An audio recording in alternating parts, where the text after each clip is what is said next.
হঠাৎ করে মনে হলো আজকে তোমাদের সাথে একটুখানি আজকের মেনুটা শেয়ার করি।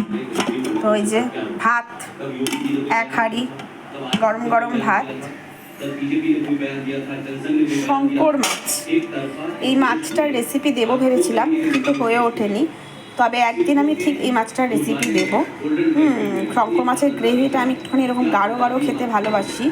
তো শঙ্কর মাছটা সত্যি বলছি ভীষণ ভালোভাবে করলে না মাংসকে ফেল করে দেবে। আজকে এর জন্য মাংস না, আজকে শঙ্কর মাছ। আর আলু আমি একদম মাংসের মতন করে কেটেছি।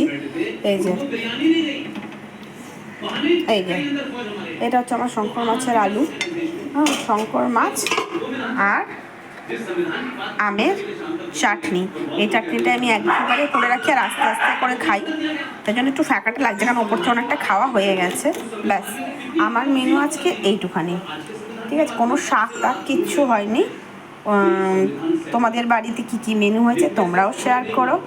ধন্যবাদ।